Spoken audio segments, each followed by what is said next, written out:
Okay, so welcome to our deep dive today. Mm-hmm. And today we are going to be, um, I guess, cracking open, if you will, a single comic book issue. All right. And this one is it's a wild one.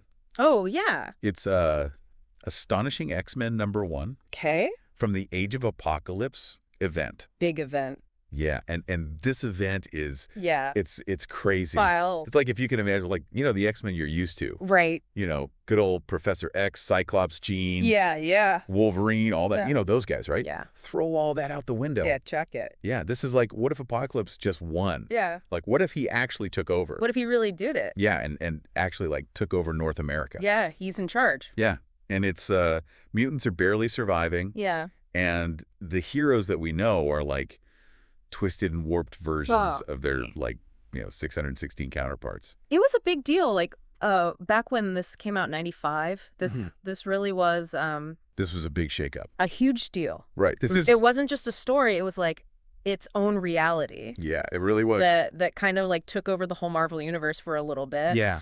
And it was darker, more violent, and characters that you thought you knew were just like different. Like straight up evil. Yeah, twisted.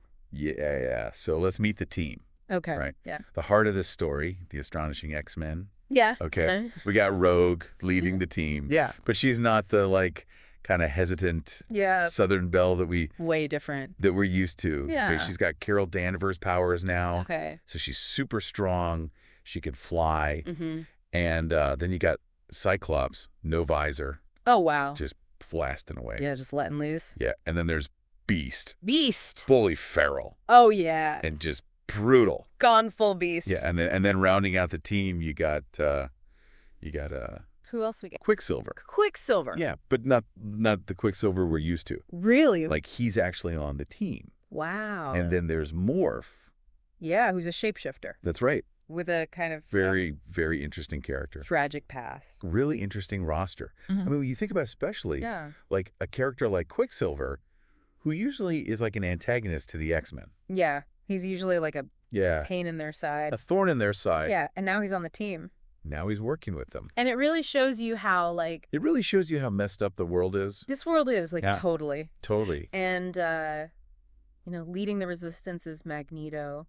Yeah. And his son, Magneto. Charles. Leading the resistance. That's wild. Right. Yeah. Charles Xavier That's wild. is That's right. in trouble. Oh, no. And they need to help him.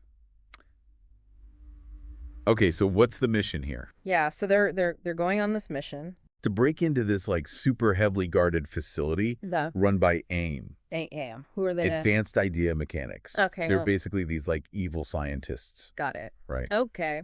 And So they're breaking into this facility. they're trying to steal this device What are they trying to steal? called a somatic reverter. A somatic reverter. What's that? Yeah.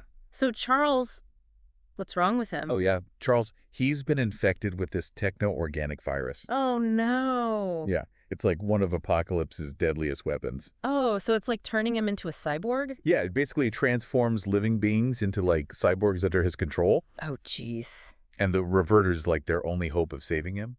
Okay. So stakes are high. That's high stakes. Right. Okay. And, like, What's it like in this comic, though? this comic just throws you right into the action. Okay. Like, right away. Yeah. They're fighting AIM scientists. They're fighting Apocalypse's enforcers. It's like right into the action. Yeah. And the art by Joe Madureira is just like, Yeah. it's brutal. How would you describe it? It's like sharp angles. Everything's like, Oh, okay. it's like grimy and dark. Oh, wow. Yeah. So it really reflects like the state of the world. Yeah, totally. Like how messed up things are. Yeah. And the team itself is like Oh, yeah. not getting along. So there's tension within the team. Yeah. Cyclops is butting heads with Rogue over like Whatever. her leadership. Yeah. And So is it like strategy or is it personal? I don't know, is it strategy or is it like Yeah. Is there something more going on there? something more? I think maybe. Maybe. Yeah. Okay. And then there's Beast. Beast, what's he doing? He's willing to straight up kill Oh, wow. like his allies. Wow. If they get infected with the techno-organic virus, That's heavy? yeah. Yeah. It's like, okay. we got to stop the spread Yeah. no matter what. Wow. But is that like, I mean, is that... is he losing his humanity? Is that the right call, though? Yeah. What do you think? What do you think, listener? Yeah, where do you draw the line? Yeah. You know? Where's that line between doing what you have to do to survive and losing yourself? Yep. Yeah, that's a big question that the whole story grapples with. Totally. I mean, it really makes you think, like, what would you do if you were in that situation? Totally. Yeah. And then there's Morph. Morph, okay. Who's like, he's cracking jokes. So he's the comic relief. Yeah, he's a comic relief. Okay. But it's almost like... But there's an edge to it. Yeah, he's got this... There's something dark under the surface. Tragic edge to him. Yeah. Yeah. So it makes you think, is that like... Yeah. Is that a coping mechanism for him? Totally. Like... You know, to deal with the horrors he's seen? He's seen some stuff. Yeah. Yeah. And it makes you wonder, too, right? That. Like, if you can change your form all the time, can you even, like, hold on to who you are? That's a good question. Yeah. Yeah. Could that be part of his tragic edge? Yeah, like, are his powers actually like a curse? It's possible, yeah. In this kind of world? Yeah, and it really speaks to, like, the psychological toll that this reality is taking on everybody. Everyone's messed up. Yeah, nobody's doing well. Right. But so they get the somatic reverter. Yeah, they actually get it. Okay. But as they're escaping, guess who they run into?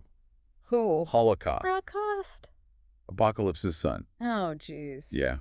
So even when they win, they don't win. Yeah, and things go south. Like immediately. Yeah. And Quicksilver gets like really badly hurt. Oh, no. Yeah. So that's going to have an effect on the team going forward. Totally. Yeah. Yeah, and this isn't just like a one-off story. Yeah. Like, this has ramifications. This is connected. For the whole Age of Apocalypse. To the whole event? Yeah, like, you know, the somatic reverter is going to come back later. Right. It plays a big part in the climax of the whole story. Yeah, totally. Okay. Yeah. There's this one line from Rogue that just, like, stuck with me. Okay. She's like... What is it?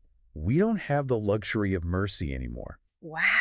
We're all that's left. Chillin'. It's chill. It really, like, sums up the whole thing. Yeah, like how far they've fallen. The bleakness of this reality. Yeah. You know, they're making these impossible choices. Yeah. They've lost so much. They're just trying to hold on. Yeah, and they're just fighting to, like... To that last shred of hope. Yeah. So, I don't know, like, we've got this team...